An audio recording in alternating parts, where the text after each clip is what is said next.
Dá conta, né? Dá conta, né? Do que eu prometi. Tá, olhares críticos internamente, ou seja, com a crítica feita a essas pensadoras, né? Vocês têm que ter em mente que isso aqui é uma coisa superficial sobre o tema, né?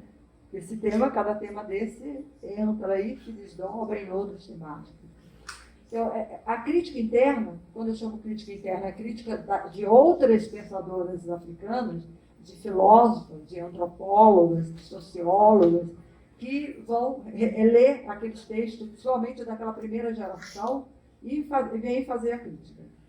Então, nesse sentido,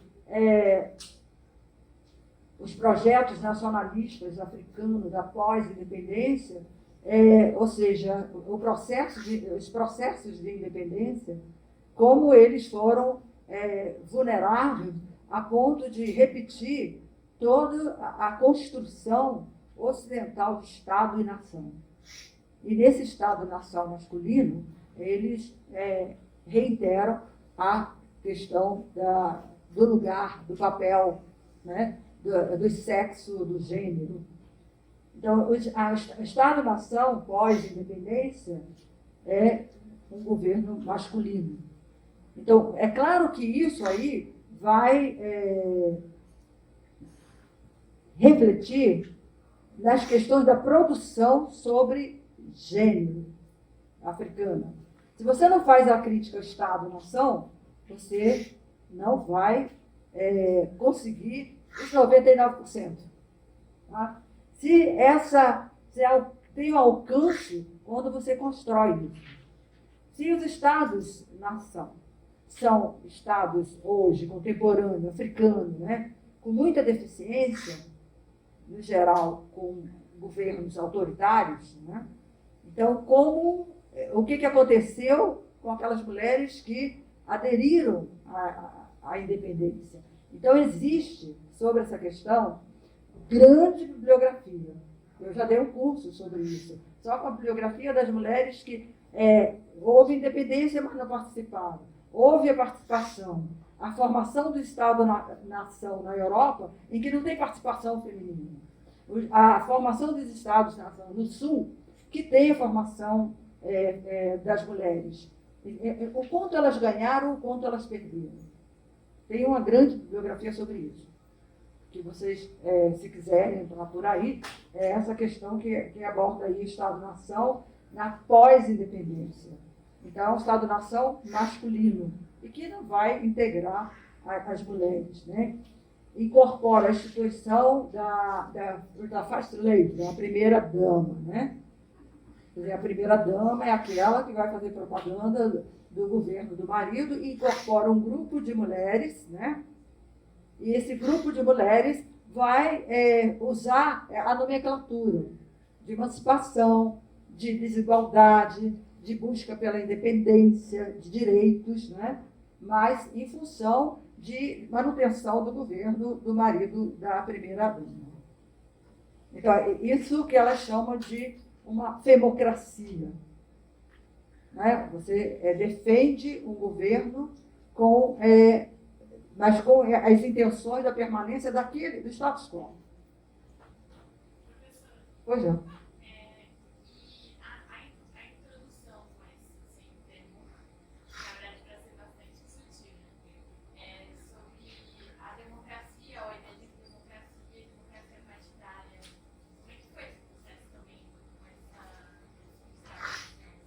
Então, eu posso falar até a história do lugar de fala, né? Porque eu morei em Moçambique logo após a independência, né? Bem pós-independência. Então, eu vivi essa época de utopia, a grande utopia, né? E o que é esse Estado-nação, né? Com a ideia de democracia? Da onde eles tiraram isso, né? O que baseou a formação desse Estado-nação? A grande influência, o mundo, na época das independências, era um mundo chamado da Guerra Fria. E a Guerra Fria, você tinha dois lados. Ou você estava do lado do imperialismo, ou você estava do lado da União Soviética, que era o socialismo. E a gente recebia influência, aqui no Brasil, muito de forma muito velada, né, nas universidades, nos departamentos de História, de Sociologia, de Política, tudo, quando eles não acabavam com esses departamentos, né, a gente recebia certos textos. Então, a nossa formação era uma formação marxista. Eram todos marxistas. Então, o que o marxismo diz sobre o Estado? É isso que você tem que entender para entender a formação desses Estados revolucionários. Esse é o Estado pós-independência. É o Estado revolucionário, baseado nas teorias marxistas de revolução. E o que eles vão fazer? Eu lembro, né, que quando eu cheguei em Maputo, né, fui dar aula de história numa escola comum, né, que não era nada comum para mim. Mas aí eles estudavam, antes da independência, o feudalismo em África. Então, eles chamavam essa formação dessa sociedade de feudal. E o sistema, a produção feudal, eu fiquei horrorizada, porque eu já tinha outras leituras do Rio de Janeiro, que não eram legais, mas que a gente conseguia ter acesso. Aí, com a independência, vem o Estado que vai substituir e combater a burguesia para formar o Estado socialista. Tá? Eu sei que as pessoas hoje não leem o marxismo, mas é maravilhoso para ter essa experiência do que eu vou falar. Se você entender o pensamento que tem a dosagem evolucionista do marxismo, você forma um Estado socialista, depois você vai fazer a transição para o comunismo. Então, tudo isso aí estava na prática na União Soviética. Aí, quando você conhece a União Soviética, como eu conheci, eu falei, mas isso aqui não tem nenhum socialismo, né? Mas, claro que teve coisas boas, tem.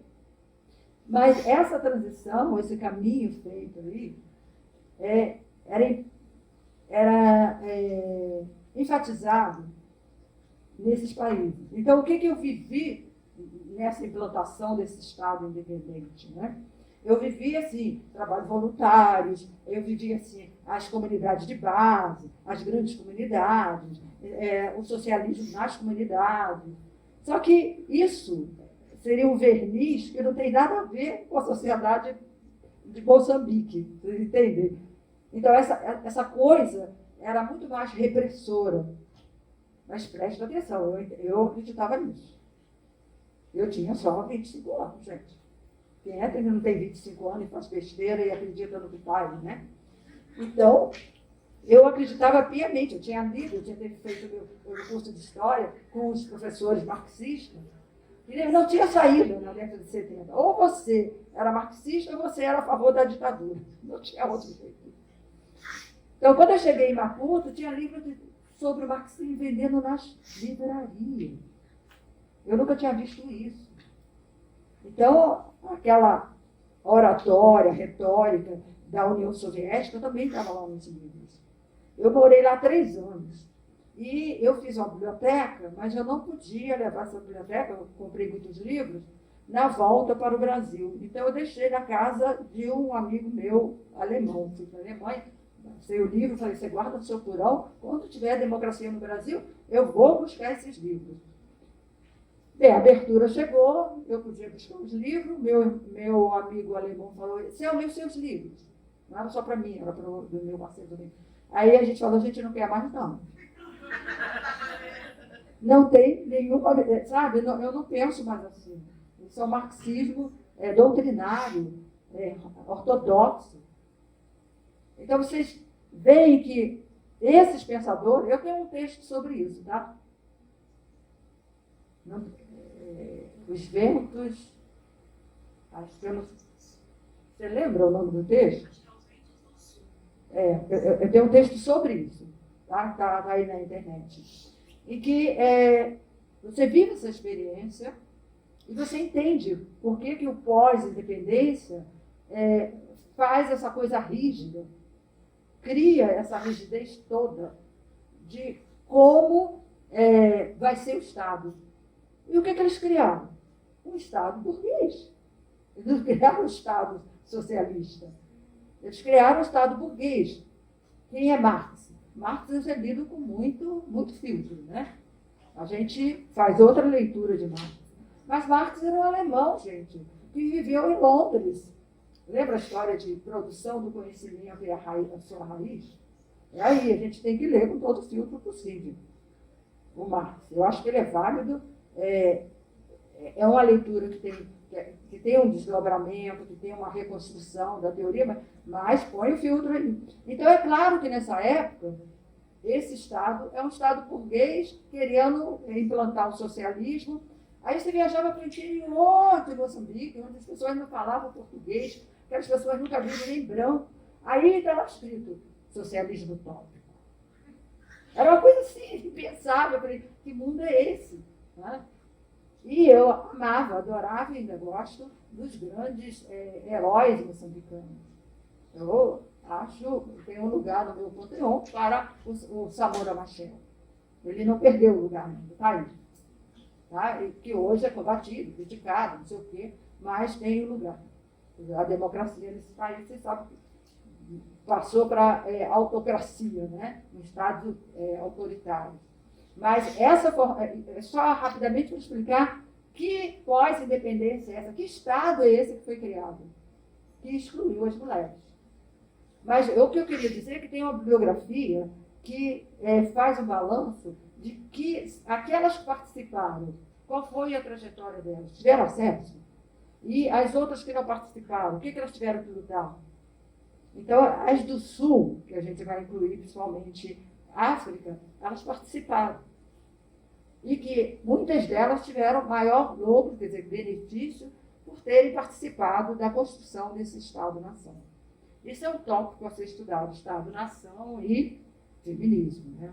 Qual a trajetória dessas mulheres? Professor, eu acho importante pensar essa formação pós-independência, principalmente do ponto de vista da história. Porque há uma derrubada de monumentos, há uma reforma do ensino, né? Inclusive o que vai se estudar na escola. Qual a sua perspectiva sobre a história em si, né? Sobre essa nova forma de pensar e entender a história a partir de uma concepção africana. Então, pensando na época que eu vivi em Maputo, no meu texto está lá, né, o que aconteceu.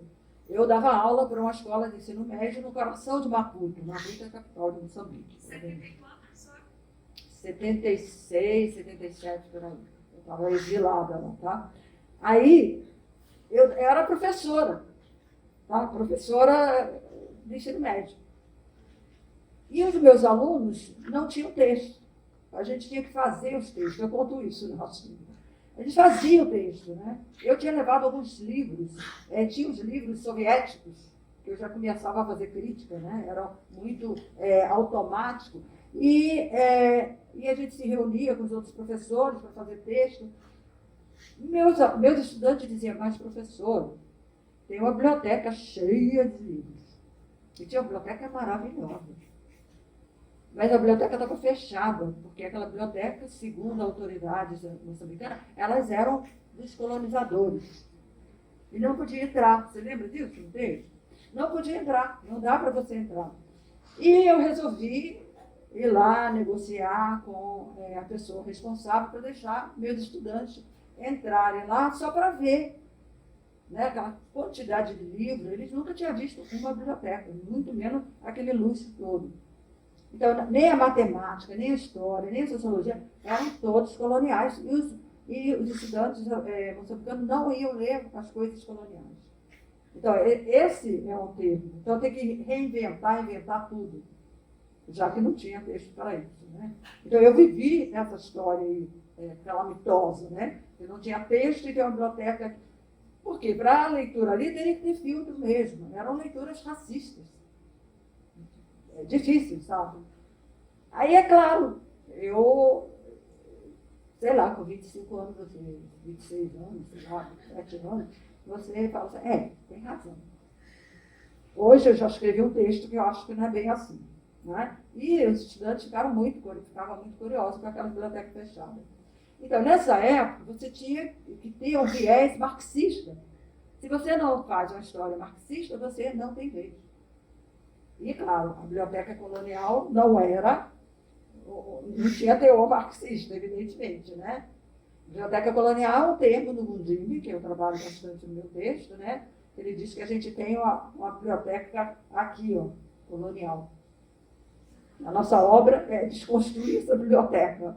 É o Mundini, né? o filósofo ganiense. Então, essa que é a invenção da África, que já está publicado em português. Então, essa biblioteca colonial, ela foi fechada, mas não tinha recurso para fazer texto. Né? E a gente fazia, e o viés seria esse, marxista, tá? Com pouca criatividade na conta da história.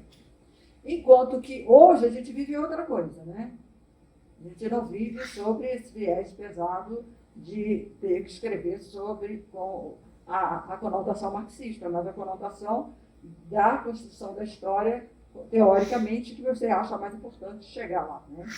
Então, essa história hoje contada por historiadores africanos, ela já deu um grande avanço, né? Há 40 anos, por exemplo, o caso de Moçambique e Angola, eles já construíram uma geração de historiadores e de proposta de uma história com raiz deles, com vivência deles. Né? E isso é uma coisa. Então, essa história hoje, aqui no Brasil, é assim, vamos fazer da perspectiva africana a história. Eu acho isso esquisito, porque eu não sou africana, como é que eu vou me pôr na perspectiva africana, né? Eu vou botar o meu olhar na minha perspectiva, que creio, pretendo um olhar descolonizador, um olhar mais atual, contemporâneo, para visibilizar os africanos. Não sei se eu teria coragem de dizer dessa perspectiva africana, mas é o que se diz aqui os historiadores brasileiros. Né? Então, essa história hoje, eu acho que é uma história super vigorante, a história da África contada hoje. Né? Muito, muito, muito rica, mas com muitas coisas por fazer. Eu não sei se eu respondi a sua pergunta. Respondi? Então, eu acho que é uma história que a gente tem que... E a contribuição brasileira é muito grande para isso. Né? Tem uma geração toda de jovens historiadoras de África muito, muito boas. Tá? Podemos seguir? Então, essa instituição da femocracia, que é essa questão desses feminismos, desses vocabulários, sobre o sequestro das nossas agendas, né? Essa apropriação. E o feminismo inclui, portanto, isso, algumas delas falando, e eu concordo, tá? Uma crítica ao Estado moderno. Uma crítica ao capitalismo, uma grande crítica às formas sociais de vivência do neocolonial, do neocapitalismo, do neoliberalismo. Sem essa crítica, você não constrói algo diferente, não. Agora, não é claro que não estou falando para vocês, vamos arrebentar essas ideias, não façam isso. Vão devagar, a gente está contra a maré, né? Então, a gente tem que ser muito devagar e muito atencioso com o que a gente vai escrever e as posturas da gente pública. Agora, você tem que ter base para ver que a sua luta é essa. Não adianta esse Estado aí, a gente precisa dele. A gente precisa dele democrático. A gente precisa implantar ele aí na frente para a gente sobreviver, né? Isso sem dúvida nenhuma. Sem ele, esse Estado burguês, esse Estado que tem as elites participando e que estão aí em luta, sem ele a gente não consegue. Então, essa ponte entre esse mundo que a gente vive hoje, que eu chamo de, muitos chamam, né? Eu chamo de barbárie, a gente vai ter que passar essa ponte para poder abrir mais a luta, para poder não ser morto porque fala coisas que discorda de outro. Né? Então, esse ambiente da democracia, esse espaço russeniano ainda persiste como coisa importante para esse tipo de luta. Podemos passar? Eu não sei nem, eu já não lembro. Não consigo passar. É o mouse, né? Não, não é o mouse. Ah, tá aqui.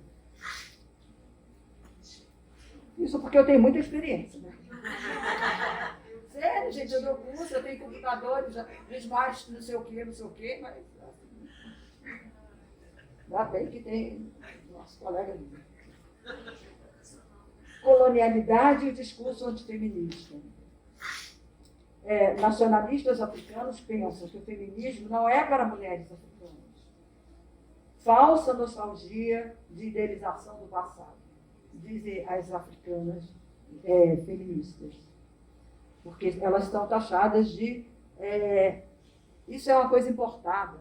E como importado, não vale aqui para as africanas. Africanas, ela tem que buscar na tradição. Mas o que eles querem que a gente busque na tradição? Não é bem o lado que interessa a gente. Como eu disse, tem muitos textos em português sobre Angola e Moçambique. Eu trabalho com eles também, para fazer, inclusive, o que é hoje essa luta, né? Mas os textos são assim, ou contra a tradição é atraso, ou a favor da tradição. Então, esses textos ajudam um pouco, porque eles estão na lógica do liberal, do burguês, né? Eles estão em que lógica? A lógica de que a tradição tem que ser afastada para construir uma nova sociedade. Isso aí é aquele marxismo pós-independência. Ou, então, a tradição é muito boa, a gente não tem que criticar a tradição. Aí é uma lógica que pertence ao conservadorismo e à manutenção do status quo. Mas tem uma coisa que eu esqueci de dizer, que é o seguinte. Então, toda essa forma de pensar, do que eu estou falando aqui, eu estou falando de uma intelectualidade. Eu estou falando de intelectuais. Por quê? Porque se acredita que em África não tem intelectuais, sabe? Não tem filósofos, não tem sociólogos, historiadores. Então, a importância delas é que eu estou trazendo aqui a intelectualidade. Aí, quando você quer pessoa comum, aí me lembrou o exemplo que a antropóloga aí deu, né? Tem um estudante africano, vem cá, vem falar de história da África. É como eu chamar alguém que não tem formação nenhuma de história brasileiro, que está na França, vem falar sobre a história do Brasil. Você tem que passar o filtro aí, né? Ele não é historiador. Então, essa apresentação aqui, ela prisma por trazer o debate intelectual sobre a questão do feminismo.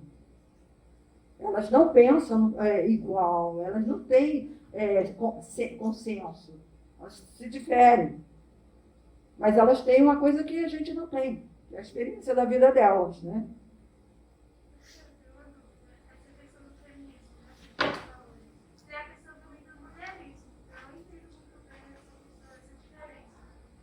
Então, a Patrícia Ferro, que vai trazer também para as questões africanas, a Alice Walker também fala no mulherismo, né? Mas a Patrícia Ferro, ela vai trabalhar, eu mandei o texto para vocês, né? A questão desse vocabulário. Mulherismo, feminismo.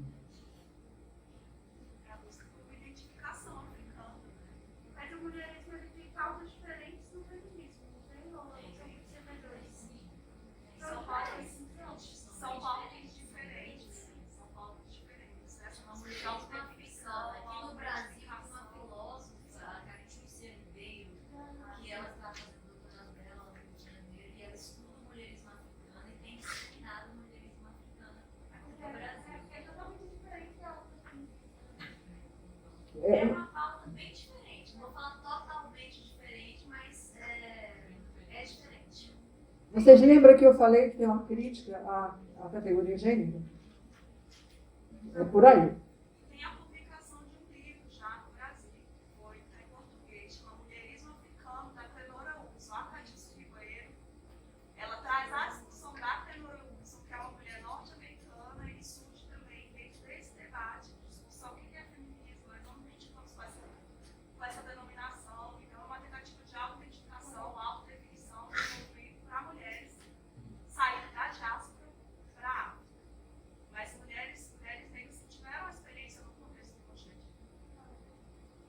Então, é importante dar uma lida nesses viés, porque nem tudo que a professora Sara fala aqui é verdade, pelo visto. Né?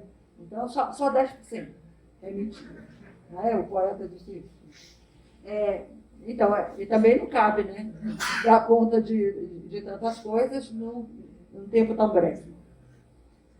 Não é? 10%, só 10% é mentira. Então, a gente está falando aqui dessas posturas dos homens, dos africanos, frente à chegada desse debate que foi levado, portanto, o conceito de extroversão do Paul Rontondi cabe bem, né? É uma extroversão, um conceito que vem de fora para dentro, e que elas vão trabalhar isso, esmiuçar e levar para as suas identidades. Então essa crítica é a crítica aos homens africanos, como é um conceito externo.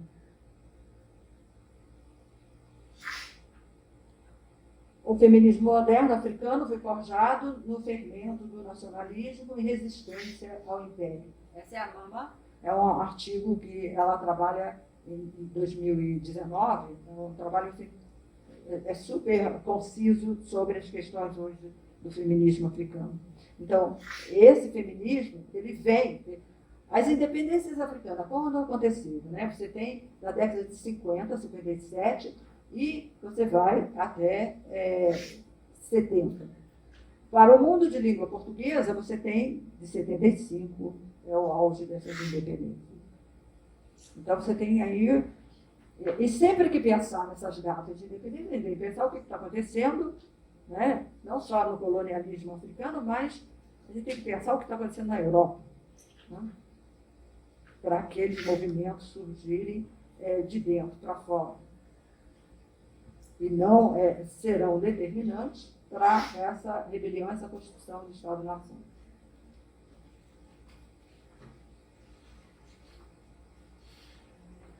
Essa daí, a Idia Madilme, com esse livro aí maravilhoso. Aconselho, sugiro.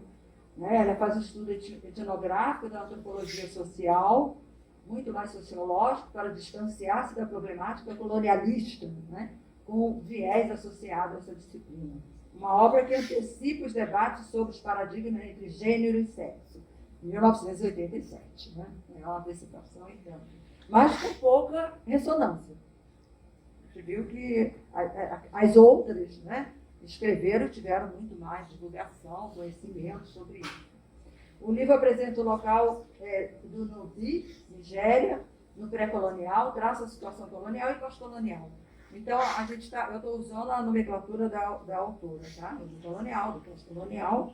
E, início do século XX, os Igbo, sobre uma elite legitimada de homens, nomeada de filhas, na função política e econômica, o homem e filha, esta era uma indicação de poucas instituições restantes do pré-colonial. Do colonial até hoje, sempre essas instituições foram negociadas e assim sobrevivem. Agora é importante isso, a gente não está falando de indivíduo. Nessa sociedade não é indivíduo, é instituição. Tem outro título também, título. Os caras que têm título. A rainha Dinga é um título. Tá? Não tem rainha. O Ocidente que inventou a história da rainha do Rio. Né? Mas Angola, que seria aonde a Dinga queria ocupar e ocupou, é um título. Então o título é o top dessa elite. Então a gente vai pensar, puxa, qual é a situação da mulher? Não existe a situação da mulher, existe a situação nessas comunidades de lugar institucional que você ocupa. Se a gente pensar na nossa sociedade profundamente individualista, você quer, como é que o sujeito está? Ele tem liberdade? O que ele... Não é essa a indagação a ser feita para esse tipo de sociedade, tá? Ela não cabe. Senão você vai sair como os colonialistas disseram. Não tem democracia nessa sociedade. Não tem liberdade. Elas são autoritárias. E somos nós que falamos em autoritarismo, né? Mas, de qualquer jeito, o importante que ela está mostrando aí a Dilma, é que esses povos, eles trazem, antes da abertura atlântica, a ideia de que as instituições não têm sexo.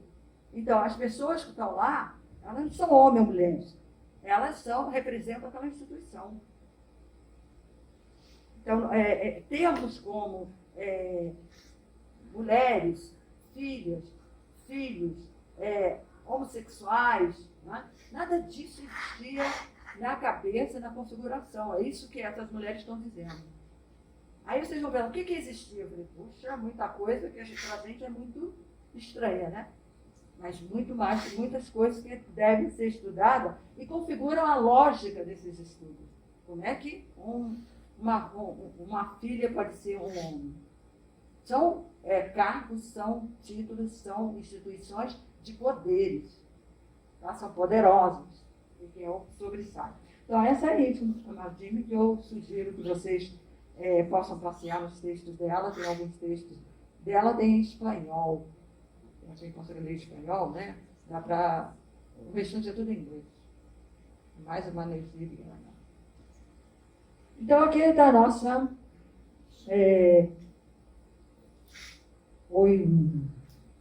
Ela teve um evento aí, que ela aparece na Boitempo.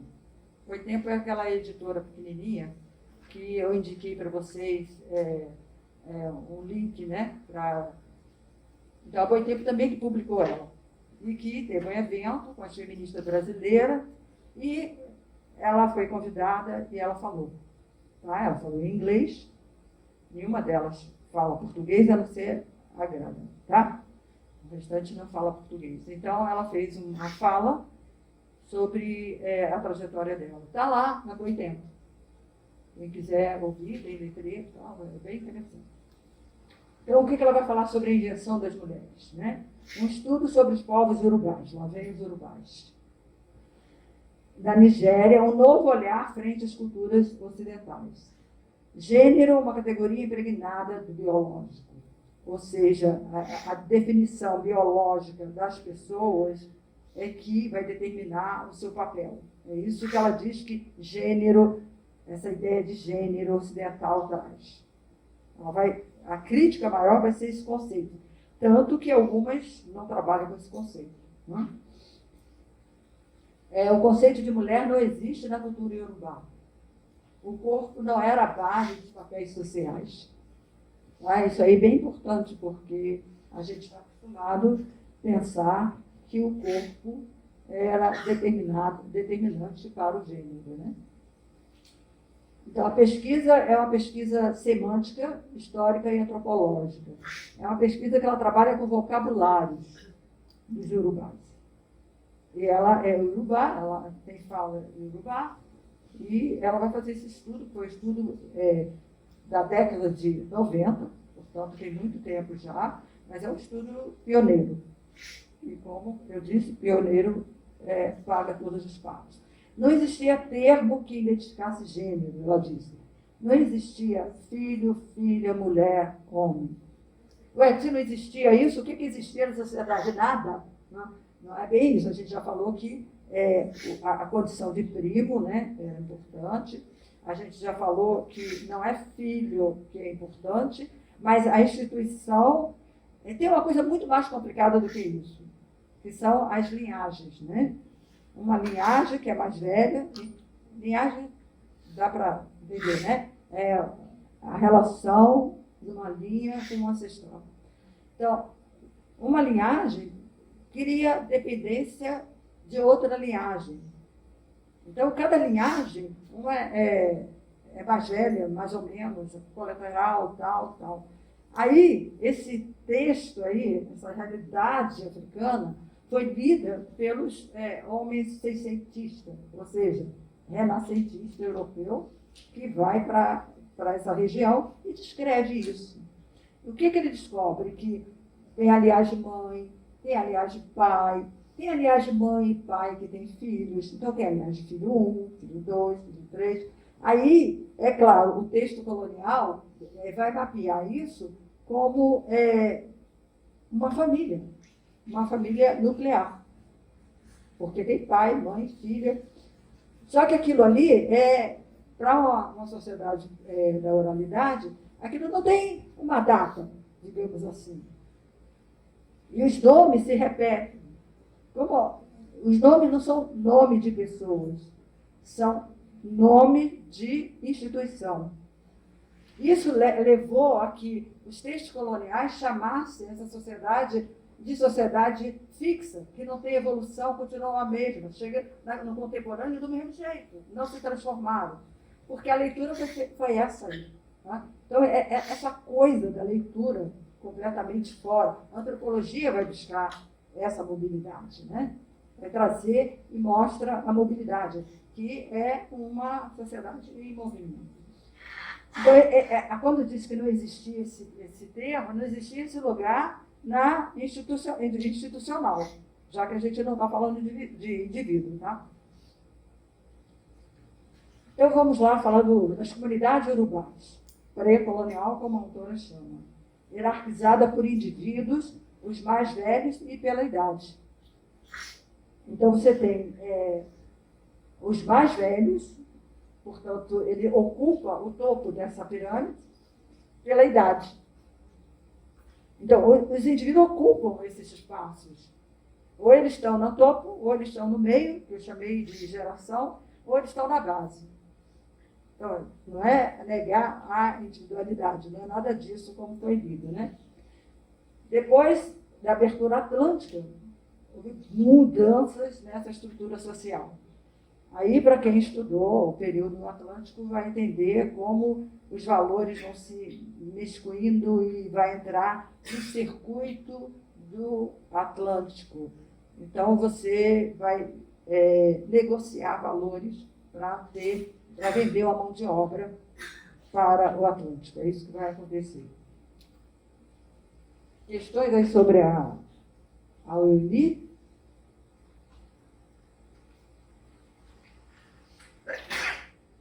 Então, o feminismo africano tem uma proposta radical. Eu já disse que elas são radicais. Uma filosofia política libertadora, teoria e escrita. Pesquisa e produção cultural, assim como a organização do trabalho da comunidade transnacional do feminismo de África. Isso é a Mama que escreve atualmente e que diz que o feminismo não pode ser nacional. Ele tem que ser internacional. Ele tem que se alastrar para todas as populações, branca, preta, azul, vermelho, todos, esse papo, porque ela vai justificar dizendo que quando você internacionaliza essa questão, você tem o debate. Eu não fico sozinha aqui debatendo porque estou numa universidade africana, ou porque eu estou numa universidade brasileira e os textos em inglês não chegam. Quando você internacionaliza, você cria um debate muito maior. É isso que ela vai defender sobre a questão de gênero. Então, o pensamento africano feminista, na sua maioria, não é escrito. Agora vocês vão se identificar.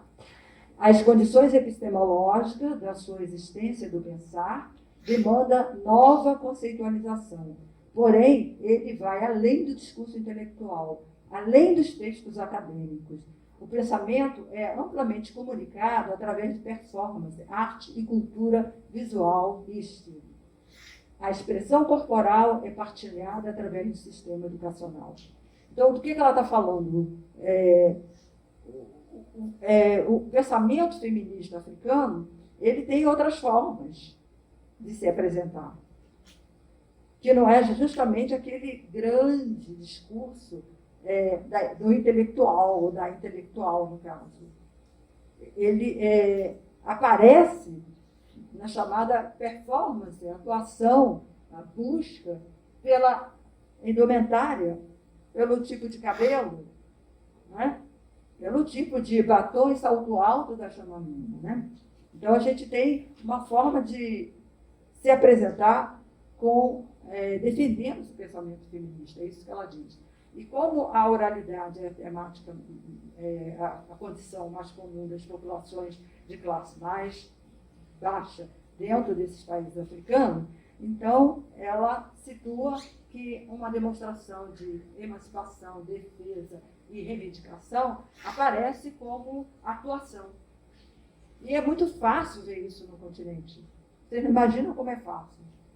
Sabe? Através da dança, por exemplo. A dança é emancipadora. A arte é emancipadora. Então, não vou poder entrar por aí, mas esse pensamento dela é um pensamento assim, de ouro para pensar, para buscar o que são essas feministas. É um trecho que vale muito para entender o que elas querem, o que elas estão defendendo. Na voz da Mamã, que é uma grande teórica. A gente ainda tem, tá? Ainda vai continuar, não pensa que acabou. Então, a gente vai passar para uma outra temática, que é o feminismo negro no Brasil. Deixa eu ver. Já temos tempo, vamos lá. Alguma coisa sobre as africanas, para a gente poder passar para o outro?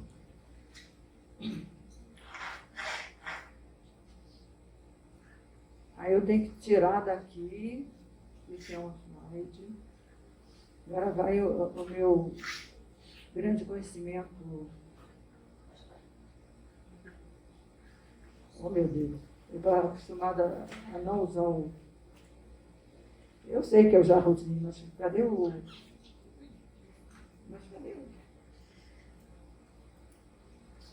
Isso. Obrigada. Aí vocês conhecem, estamos em casa? Estamos em casa, né? Então, todo esse debate, ele chega no Brasil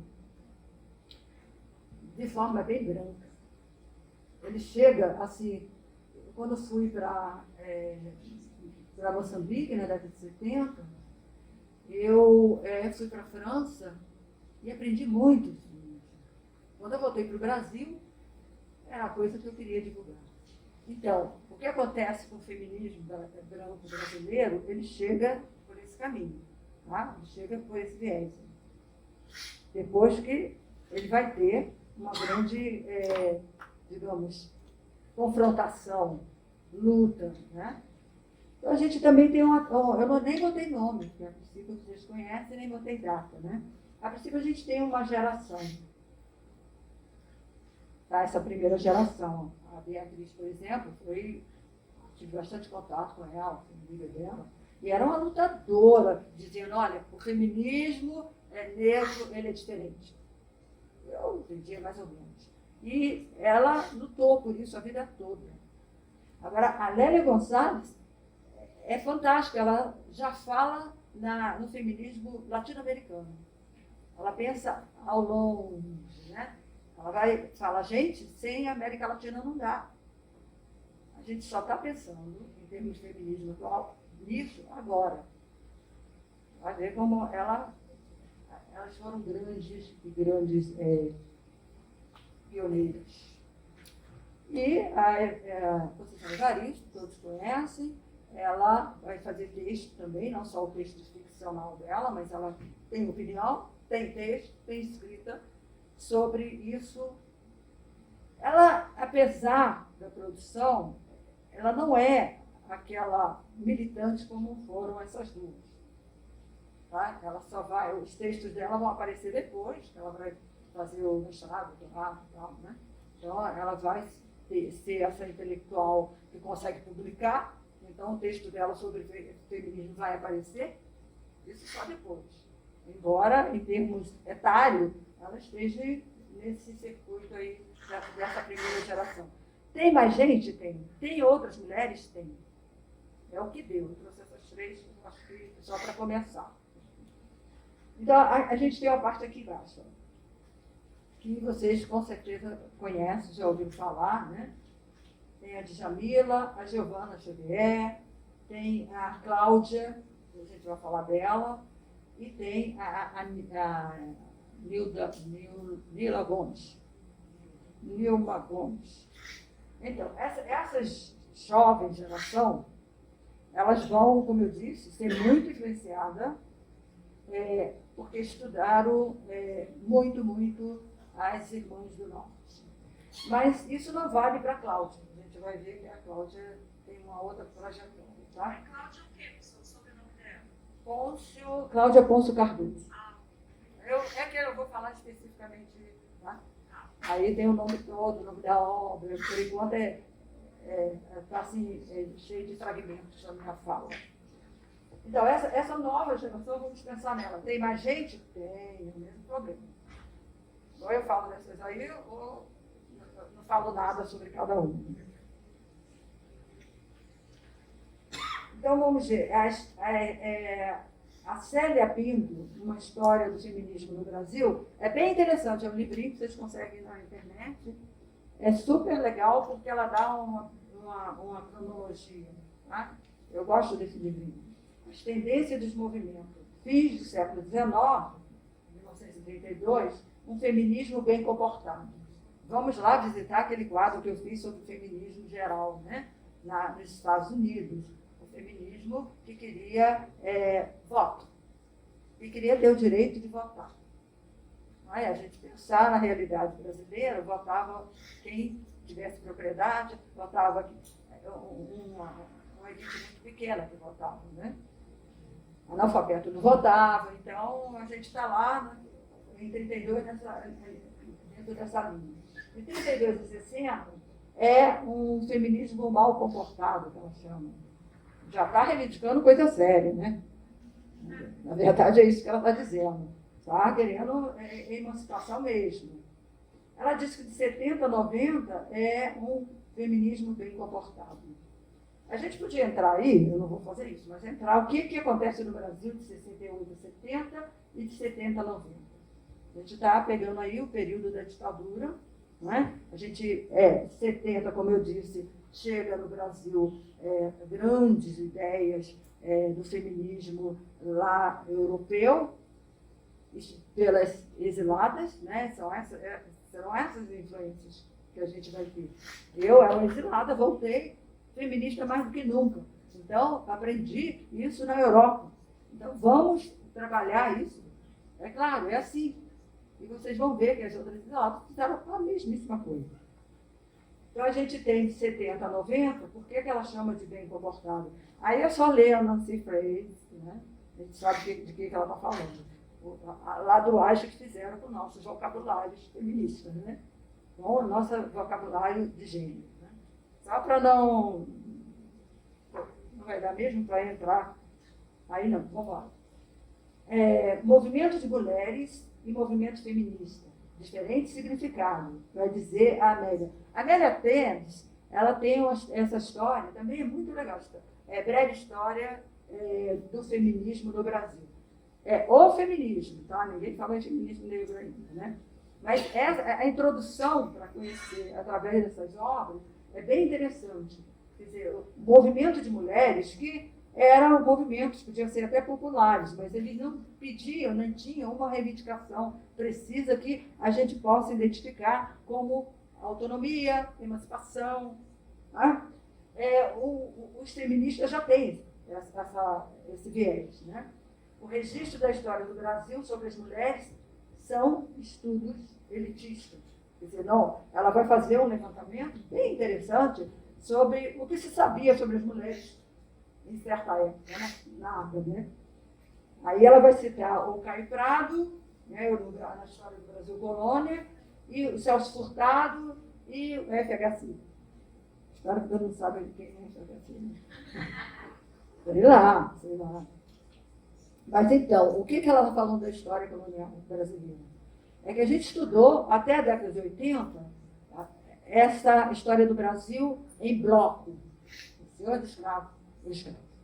Não tinha cor, não tinha nome, não tinha nenhuma divisão, se era mulheres, se não era mulheres, o que eram esses escravos. Não tinha rosto, né, na história. Que é a obra do grande Caio Prado. Não estou jogando fora a obra, não, viu? É uma obra maravilhosa. O Celso Furtado, também dentro do viés econômico, ele vai trabalhar a formação social do Brasil. Ele dá conta da história do Brasil nesses dois blocos. Não esqueçam que a gente está falando da década de 70, então é esse marxismo profundamente ortodoxo. Também não estou jogando fora o marxismo, tá? E o FHC, que faz um estudo sobre a questão racial no Rio Grande do Sul e sobre a formação da história do Brasil. Também dentro dessa linha, ele vai mais introduzir a questão do desenvolvimento, né? Mas ainda dentro dessa linha de blocos de a sociedade burguesa e os trabalhadores. Os trabalhadores não têm rosto, não têm nome, são os trabalhadores. Então, essa história só vai se modificar na década de 80. Vamos lá, o que acontece na década de 80 no Brasil?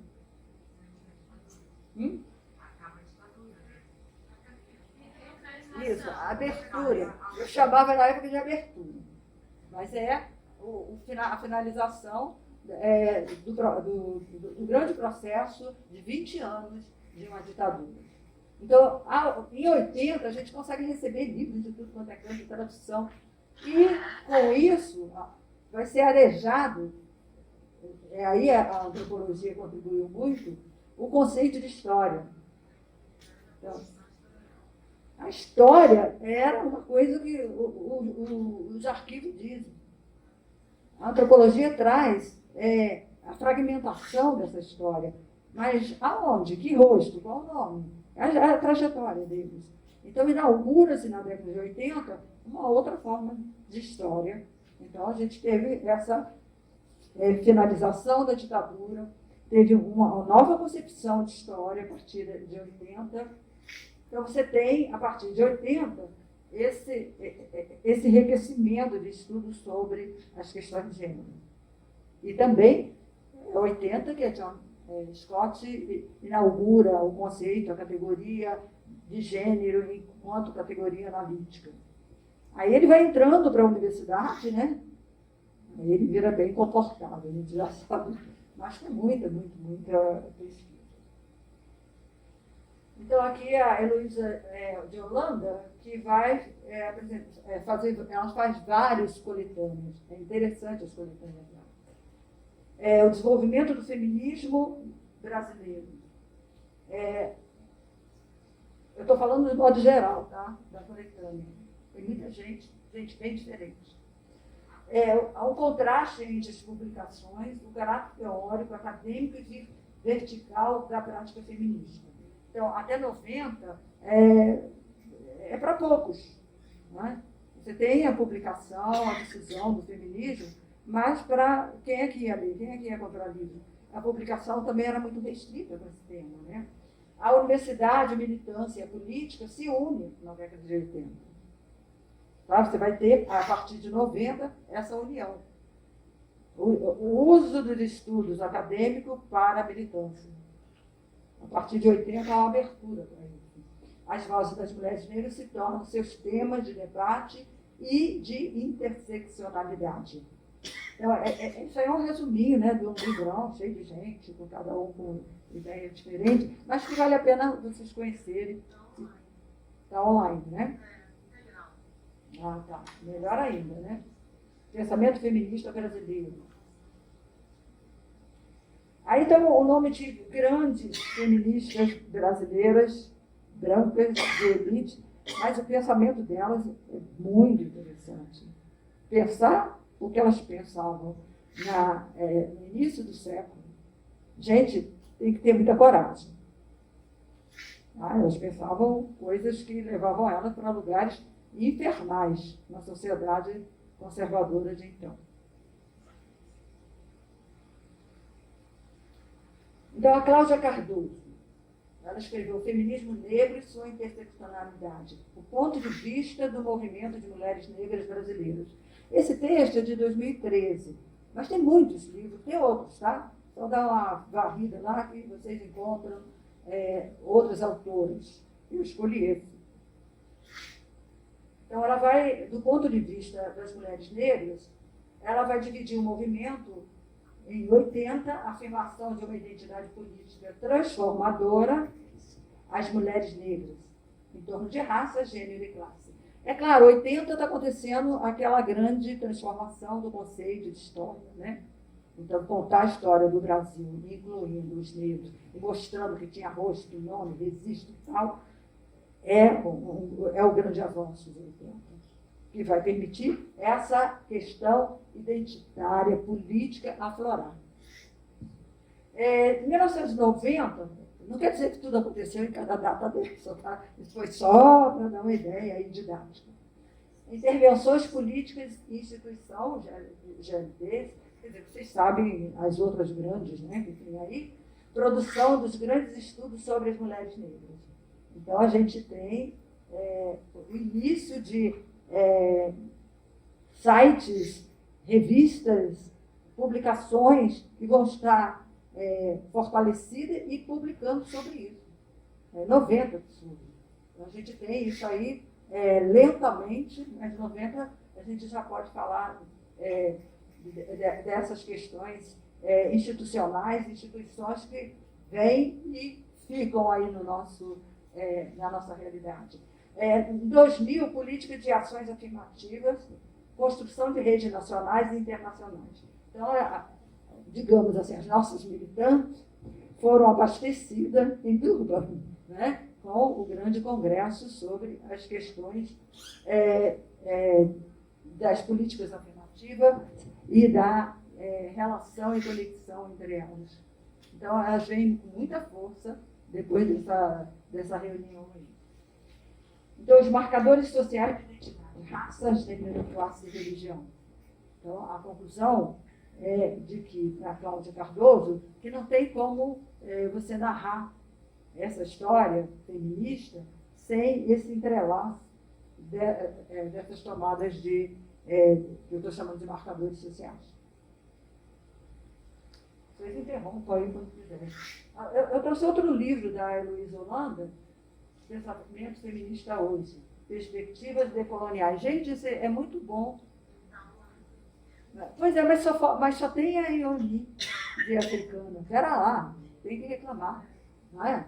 Falta a presença africana dentro dessa perspectiva hoje. Né?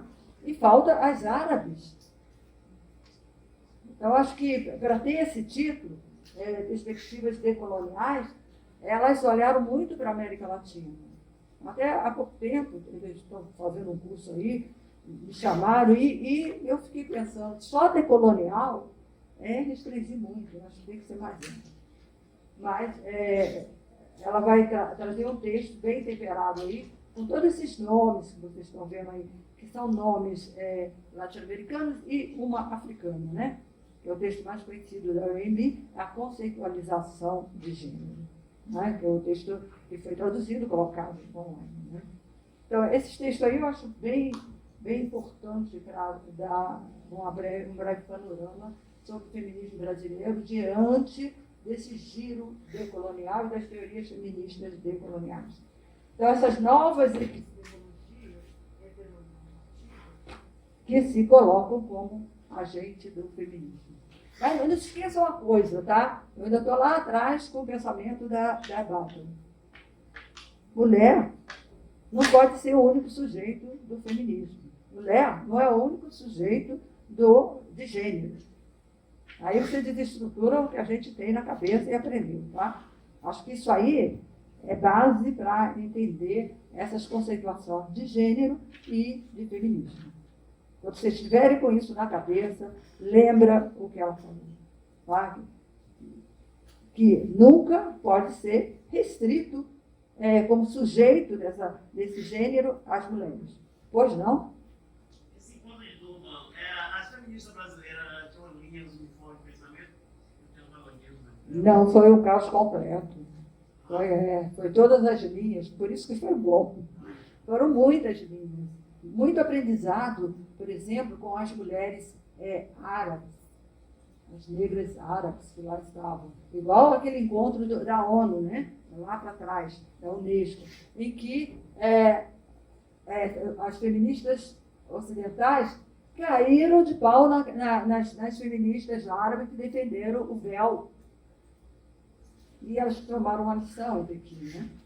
Uma grande lição. Então, elas juntaram todas essas discordâncias, desconsensos em Duga. E em Duga aparece essa estrutura completamente diversa dos feminismos, por isso que eu uso no plural. No documento final, prevalece alguma coisa de evangelho, né? Não, ele traça exatamente isso, essas diferenças. Ele exatamente aponta as diferenças. É claro, se você faz um encontro internacional sobre a questão de raça e feminista, a grande linha é o combate ao racismo, né? Ele está direcionado a isso. Então, quando elas voltam de lá, elas tiveram contato, falando das brasileiras, com todas essas teóricas feministas. Isso foi na África do Sul. Então, as teóricas africanas estavam lá. Né? As teóricas nigerianas estavam lá. Agora, 2000 é uma geração, tá? Quem hoje trabalha mais jovem com a questão do feminismo negro não foi lá. São as mais antigas, né? As mais jovens. As mais jovens isso foi muito anterior. Só eram convidadas pessoas que estavam à frente de movimentos. Essa conferência foi de quando? 2000. Ela foi o marco para o pensamento combate ao racismo. As políticas públicas se aplicaram. Agora, a senhora tem mais afinidade com a Beatriz, todas as feministas? Não tenho, não. Ela foi minha amiga, né? A gente teve contato e tal, mas eu não tinha muita afinidade com ela em termos de defesa. Mas ela fez uma defesa intransigente, lutou por isso, e os textos dela são muito interessantes. Dentro do feminismo brasileiro, poderia traçar 2 linhas, 3 linhas de Sim. Eu acho que sim, é claro, né? Existem essas diferenças. Mas eu não sei se eu vou ser capaz de fazer isso aqui, agora, tá? Eu vou mostrar as tendências, mas não sei se eu consigo trazer para vocês esses formatos. Porque, na verdade, eu trouxe elas para mostrar quem são elas. E, no caso, elas por elas. Mas não para mostrar a contradição ou as críticas que eu fiz às africanas. As feministas africanas eu tenho mais intimidade, digamos assim. E o feminismo negro brasileiro, ele tem gente que entende muito mais do que eu. Isso que eu quero deixar claro, né? Mas já dá para traçar 2 grandes linhas, feministas de esquerda e de direita, conservadores? Ou não? Olha, Nesse cenário. eu acho que são de campos... Damares, tal. Não, tem uns campos progressistas que a gente trouxe aqui, né? E tem o campo conservador, se eu quiser chamar extrema-direita, mas que são elas que roubaram as nossas agendas, né? São delas que a gente está falando. Mas entre aspas, feministas de direita conservadoras, elas não têm o refinamento que tem as extrema-direita feminista europeia. Elas não precisava dizer, né? A gente tem aí as falas, né? Esse outro feminismo que a gente pode nomear e deve estudar, ele é novíssimo, porque ele saiu do armário há pouco tempo, você tem que pensar nisso, né? Sempre teve aí. O feminismo conservador, a linha de extrema-direita, sempre estiveram aí. Mas eles são, no poder, né, na clara do pensamento republicano, é a primeira vez. Né? Então, ele é muito tosco, digamos assim. Ele não tem uma elaboração como a Nancy Fraser fala do feminismo de direita conservador nos Estados Unidos. Não tem. Que é esse feminista à direita que você está falando, né? Que estão aí no poder e que é muito estranho, que nos causa certo profundo, incômodo, né? Mas que também não adianta dizer que elas estão de direita, conservadora, extrema-direita, fascista, o que vocês quiserem chamar, porque, na verdade, elas estão exercendo o poder pela primeira vez, né? E sequer quadro eles têm, como nos Estados Unidos se tem quadros, né? Aqui não tem quadro, tem uma coisa tosca ali falando alguma coisa que se nega a si mesmo. Mas não há notícia das primeiras teóricas dessa linha na universidade? Olha, eu estava contando aqui que eu tenho uma orientanda que está trabalhando nas vereadoras negras e que a surpresa que eu tive de que existe 40% de vereadoras negras, conservadoras e de extrema-direita. Temos que estudá-la, assim. Professora, você me lembrou agora o caso daquela prefeita de Bauru, que foi eleita recentemente, né? Ela ganhou o segundo turno, é de um partido de direita conservador, né, os Patriotas. Ela já tinha sido vice-prefeita por 2 mandatos e ela sofreu, assim, absurdamente ataques racistas, misóginos, de tudo que é proporção em relação à eleição dela. Eles estavam chamando ela de coisas absurdas na internet.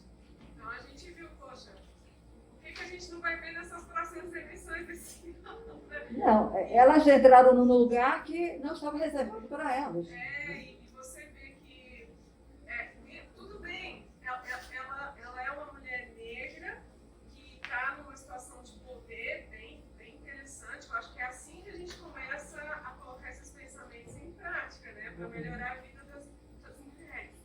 Mas não importa se ela é de direita, nossa, desculpa aí, gente, mas eu acho assim que esse espaço de poder é importante. Começa assim, acho que quando elas se misturarem mais, porque a política favorece isso. Por um lado, você pode ter sua posição ali definida, mas o fato de você estar entre os demais ali, entre opostos, pode te dar uma luz, né? E você começar a agir de forma diferente. Então, quem sabe a prática dela pode levar ela a outros. Então, é isso que eu quero ver, isso a gente tem que ver pela pesquisa, pelos trabalhos, né? Que fala é essa? O que elas estão falando? Mas eu já soube, por exemplo, por algumas vereadoras negras do campo progressista, que em muitas pautas elas voltam juntas. Então a coisa é um pouco mais complicada do que a gente pensa, né? Exato, professor. E assim, Peraí, deixa ele falar. Lucas. Quem é que queria falar Nossa, isso? ser mulher negra não basta. Não basta. Olha, eu acho que não basta ser mulher negra, né? Mulher negra é o quê? Qual a sua linha, qual a sua postura, o que você pensa? Eu acho que isso aí é importante. Agora, não esqueça que a gente está fazendo um debate, que é um debate de intelectuais, é um debate de acesso à formação. Essa linguagem não serve, né, para as nossas comunidades, convenhamos, né? Agora, entender, deixar algumas coisas claras, de que lado eu estou, como eu me posiciono. Tem que ter um lado. Tem que ter um lado. porque senão é como a senhora falou um tempinho atrás, elas podem sofrer até com a própria vida. A Marielle mesmo É um exemplo disso. bater de frente com certos grupos e acabou sofrendo aquilo que ela sofreu. Então, a Marielle estava num lugar que não. Então, Quantos morreram lá na nossa história? Quantos morreram pra gente dar Sim, e só fazer uma observação que Aí. eu ia fazer em relação à fala da colega, assim, tem um purismo quando olham para as pessoas negras, como se não pudesse haver negro conservador. Os negros são diversos, os negros pensam diferente, atuam diferente, se colocam de forma diferente. Não é todo mundo que faz um pacto cordial com a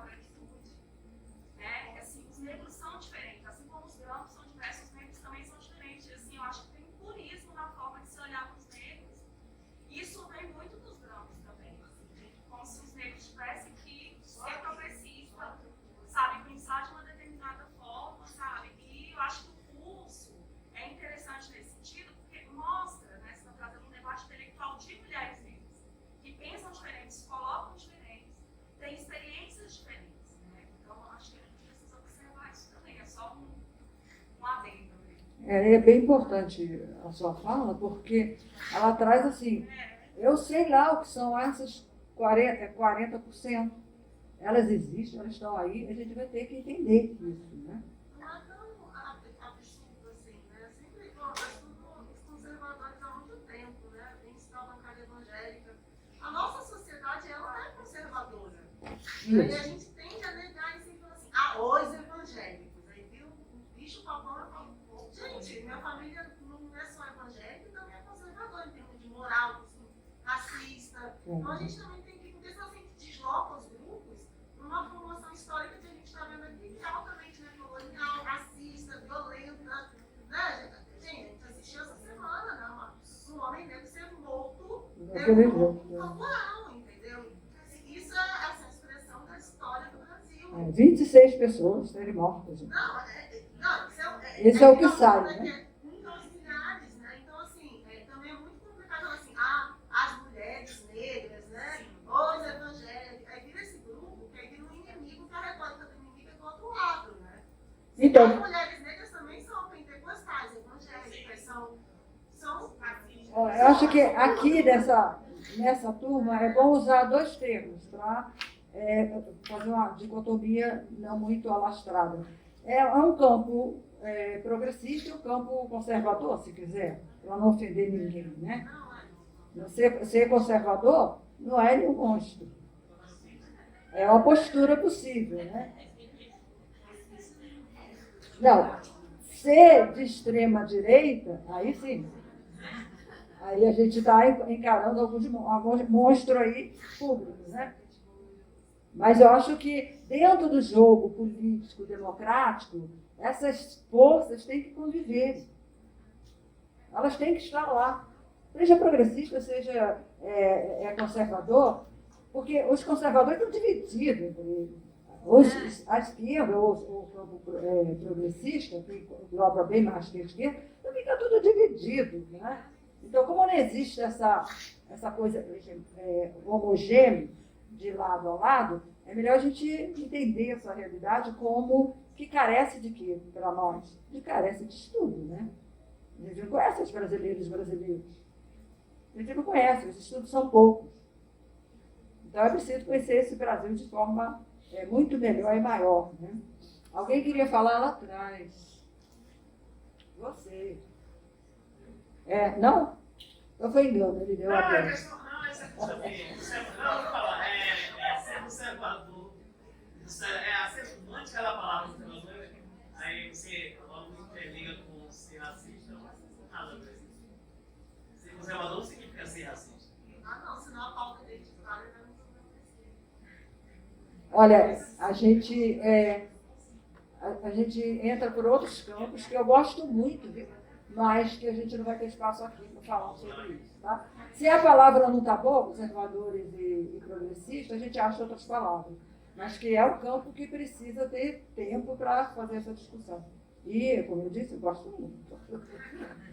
E entender o processo também, né, professor? A gente falava isso, né, do processo que é pedagógico, né? Senão a gente se coloca no lugar iluminista, que é branco, de dizer que nós temos todos de esquerda, desconstruído, eu nem gosto dessa palavra, feministas, é uma coisa assim, nascemos, né?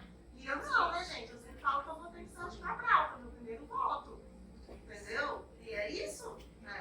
Senão a gente imagina aí que professores, né, professoras não apostar no processo pedagógico, fica um pouco também difícil. Nós não precisamos capsular seu aluno, sua aluna, que lá está lá com o broxinho com qual o nome, como aquilo e que ele não pode mudar e aprender com sua própria vivência.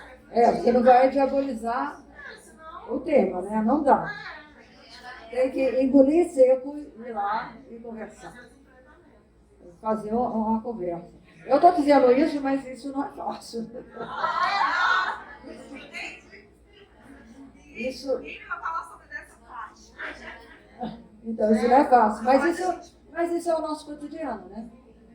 Isso em qualquer nível da educação, você tem lá um aluninho que vem fazer o meu curso sobre esse tema e ele pensa exatamente o contrário.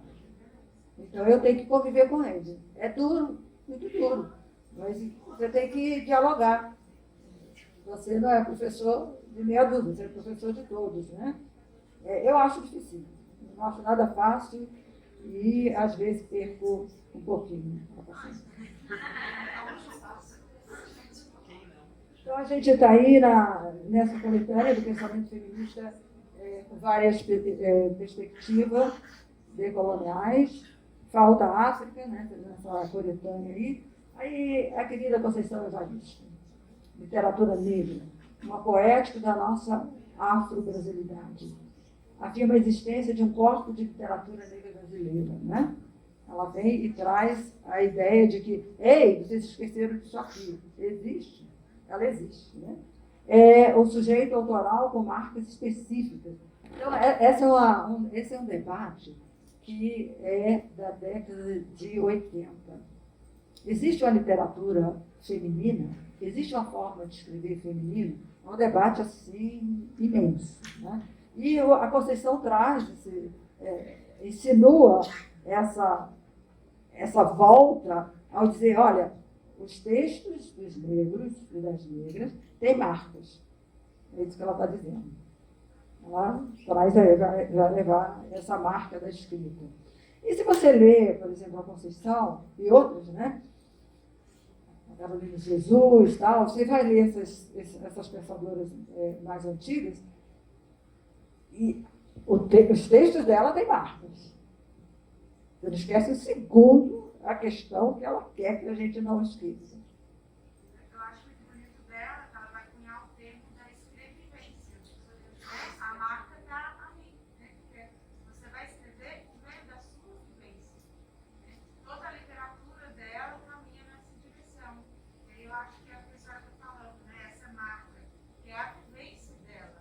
Ela vive aquilo e escreve sobre aquilo, né? Aí também traz outra, só para botar coisa na cabeça de vocês.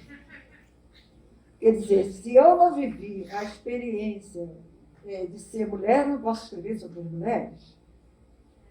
Não é bem assim, não é interdição. O caso da Evaristo é que ela traz uma coisa que a gente não notou, que a gente não escreveu, que a gente não publicou, dessas marcas existentes sobre a escrita de pessoas negras que vivem a realidade do negro no Brasil.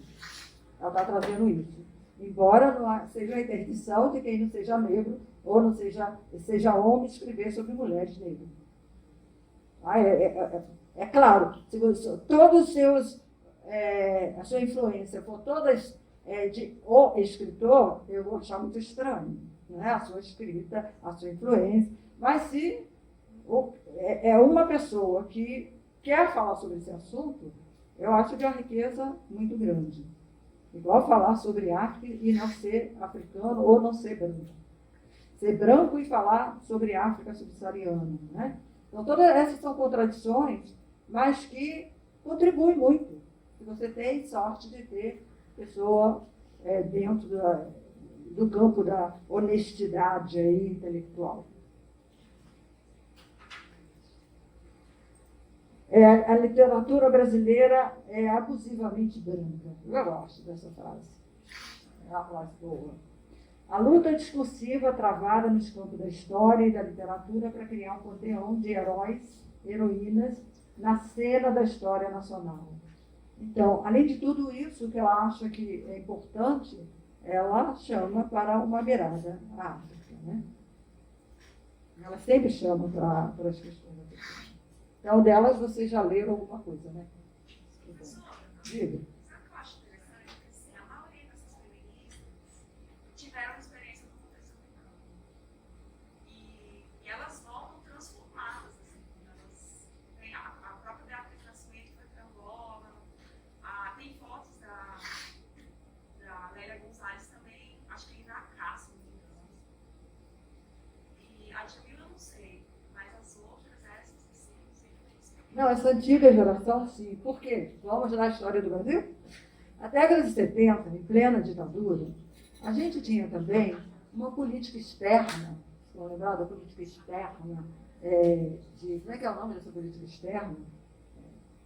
Pragmática, em que se fez amizade, imagina, ditadura, com os jovens países de língua portuguesa e não portuguesa mesmo, uma relação boa com a África.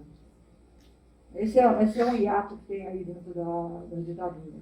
E tanto a Beatriz como a Lélia, que viveram nessa época, elas estão dentro desse olhar, depois de grande silêncio, para a África. Então, elas foram para a África. Elas se interessaram porque as independências falavam, entoavam aqui no Brasil. A gente tinha notícia, saía nos jornais. Tá? Então, esse momento tem a Lélia e a Beatriz dialogando com a África. Mas você vai ver que a próxima geração não é bem assim. A gente depois vai ter um afastamento grande, um silêncio grande, né, com o continente africano. E hoje é muito mais direcionado o saber, o conhecimento para o norte do que para o sul. Agora está se falando do sul. Então a gente está dando, não. Como me disseram na década de 70, tá? Pô, você, em vez de estudar Estados Unidos, França, vai estudar África, quando você for fazer trabalho de campo, você vai para a África. Indignado, achando que eu tinha que estudar lá no norte, né? Então, hoje, as pessoas continuam fazendo o caminho para o norte. E poucos fazem para o sul. Nesse âmbito de formação das intelectuais brasileiras, tá? É isso que eu estou falando. E as pessoas são boas, são excelentes intelectuais, têm uma escrita maravilhosa, portanto, isso trata-se do contraditório do texto, tá? Eu não estou aqui acabando com as autoras que eu gosto muito e tenho amigas, né, dessa nova geração. Então, a gente tem aqui a Djamila, quem tem medo do feminismo negro. Vocês conseguem os textos dela, né? Daquele jeito. A importância do feminismo negro para o debate político atual. Romper invisibilidade da mulher negra, considerando a questão étnico-racial, de classe, para se tornarem sujeitos políticos. A importância ela é realmente muito importante, né? Então, ela vai trabalhar com o conceito de interseccionalidade, o lugar da fala, que é o conceito da psicanálise, né? Pela prática, tá? Cita as teóricas americanas, como ela chama, que são, cita a Safiot, que é brasileira, a Beauvoir francesa e a Barthes dos Estados Unidos. Então faz referência, portanto, a nenhuma, ela esqueceu da África, né? Pela formação dela. Então qual é a importância que eu acho da Ludmilla? Ela entrou na mídia, ela tem voz na mídia, ela fala na mídia. Isso é muito importante. É muito importante. Eu li a tese dela, que ela escreve, ela seria sobre a Barthes e a Simone. Aí ela tem formação de filósofa. Né? Então ela começa a trabalhar isso aí. No meio da tese, da dissertação, ela muda de ideia. Então ela passa a trabalhar a questão da mulher negra no Brasil. Esse mesmo ela fez essa dissertação. Mas ela é uma pessoa super inteligente, com boa escrita, com boa argumentação. E ela faz o trabalho da mídia. Quem não fez, tem que fazer, né? Professora, enfim, a Carolina Maria de Jesus, ela fica aonde nesse sentido, nesse contexto? Porque já que fala disso aqui, Escrevência. Então, pronto, ela é o quê? Porque ali é uma vivência também. Com certeza, né? É quarto de estágio, né? E ela não está entre essas, não? Tá, só que a professora não colocou. Mas tem outras, a gente vai falar de... Existe um catálogo sobre escritoras negras. Quem sou eu para dar conta de tudo isso, né? Então, esse é um breve momento, é claro que tem nomes aí. Professora, por que não tem o fulano? Porque a professora não colocou, não, que não seja importante. Os limites da professora. Será que é estudada? É estudada, é muito valorizada. Ela não é acadêmica, Ela não tem o percurso acadêmico da... mas ela tem a vivência. Mas ela tem os textos riquíssimos, né? É o produto, é o legado dela. A gente falou dela aqui, né? A gente falou, o livro tá ali também. O A livro. gente falou dela também aqui, o livro dela tá aqui na mesa também. Aquela foi caso você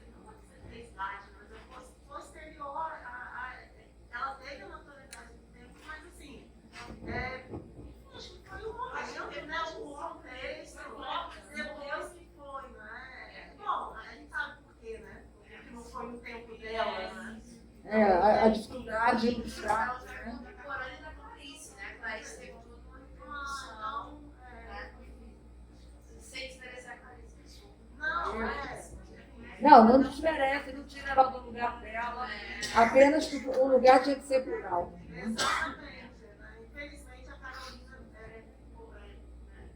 tem essa relevância posterior, né?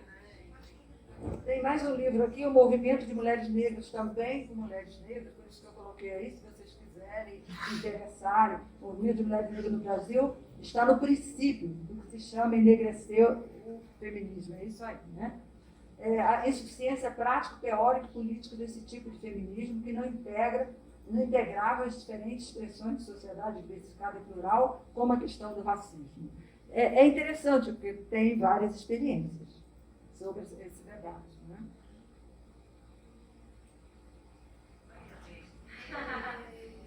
Então, vejam só, esse Intelectuais é um catálogo de escritoras negras. É da Giovanna Xavier. Está também aí na internet, tá? Aí ela tem redes sociais também. Alguém me perguntou das diferenças, né, entre elas. Então, por exemplo, a Giovanna pensa uma coisa muito diferente do que é do Ludmilla. Tá? Você tem uma grande diferença. Elas são jovens, formadas com grande influência nos Estados Unidos, e os textos das duas são maravilhosos, mas elas têm uma separação grande, muito grande, de entendimento de como divulgar, como trabalhar e quais os caminhos do feminismo negro. O combate é único, né, contra o racismo, mas sobre o feminismo, teoricamente, elas se seguem caminhos diferentes. É um exemplo que vocês podem procurar. Né? Tem aí a História Social da Beleza Negra, é muito interessante. Ela fez um doutorado sobre a questão negra nos Estados Unidos. Mas os textos da Giovanna são muito, muito engraçados e ricos. Ela trabalha sobre a penteadeira. O que é uma penteadeira? Sobre os batons, sobre os saltos, sabe? Sobre o cabelo. Eu gosto muito. É muito criativo e muito rico os textos da Giovanna. Quem não conhece, pode dar uma procurada, né? Mais de quem que eu não falei? Acho que falei de tudo. Mas, então, essas são as minhas prediletas, as que eu conheço, dentro do meu limite, de o que é o feminismo, né? Lembrando que não tem fórmula para a gente chegar aqui e dizer o que é o feminismo, né? Eu não me propus a fazer isso, só perguntei. Nem sempre que a gente pergunta, a gente vai responder. Esse é o meu caso, né? Então, mas é uma pergunta que a gente, como eu dava aula de introdução à história, o que é história? É claro que eu nunca respondia isso, mas trazia todo esse debate para essa resposta, né? A mesma coisa os feminismos e a questão de gênero. Não tem, o campo é diverso, plural, e cada um vai procurar essa sua escolha, né? A intenção aqui é que vocês, para quem não conhece, né, ou nunca ouviu falar, ou tem dúvida, poderiam ter como sugestão esses livros, essa obra, e começar a trabalhar as ideias que são, para quem servem as ideias que vêm de fora. Não é que elas não sejam boas, elas servem. São elas que dão muita ajuda para a gente. Mas essas ideias que vêm de fora, a gente tem que também passar um filtro. É isso, é verdade. Tem que dar um equilíbrio nelas, né? Não simplesmente aceitá-las. Então, é essa a nossa autonomia, né? Saber, procurar, e a melhor maneira de você filtrar é você debater. Principalmente aquele pessoal que não acredita no feminismo. Por exemplo, os meus estudantes, com mestrado e doutorado, eu sempre falei com eles, pega isso que você escreveu, em vez de dar para um igual, dá para o seu tio. O seu tio vai ter tanta dúvida que você não explicou nesse texto, entendeu? O seu tio não sabe nada desse tema, mas discute, põe para ele. Então, o feminismo também, eu acho que ele tem esse lugar, né? De você ouvir outros campos, para poder pensar que você está com a verdade. Sem a verdade absoluta, né? Que a gente caiu tanto tempo nessa crença de uma realidade, de uma verdade absoluta.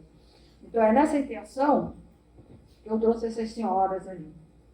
São senhoras respeitáveis, de grandes textos, e sugiro a vocês lerem o catálogo, quando quiserem procurar nomes, eu faço isso, da Giovana, o texto. Estou com vontade de ler um texto.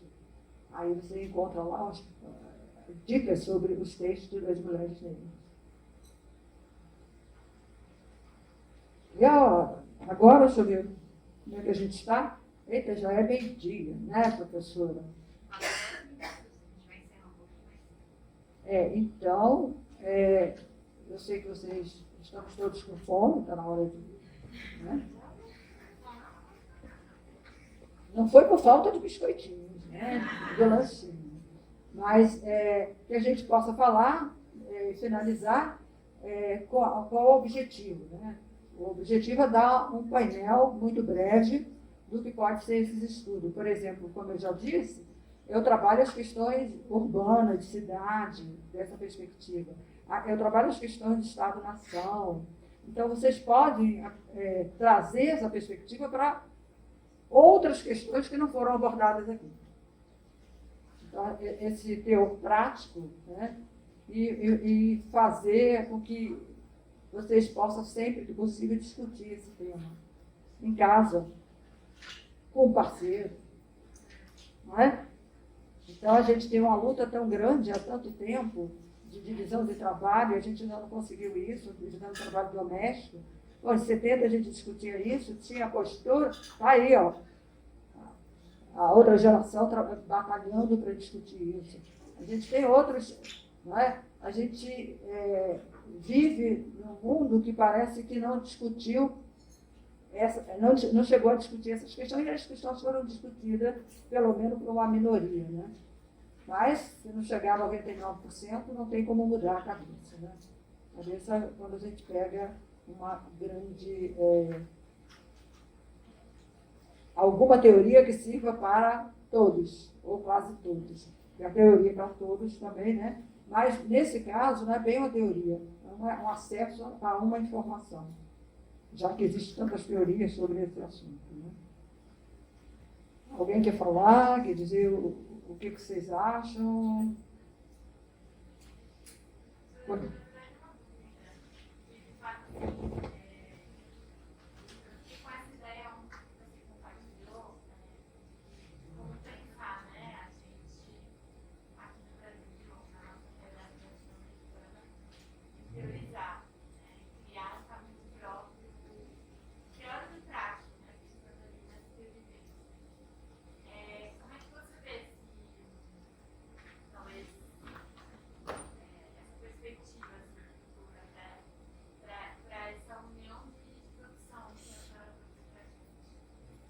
União de?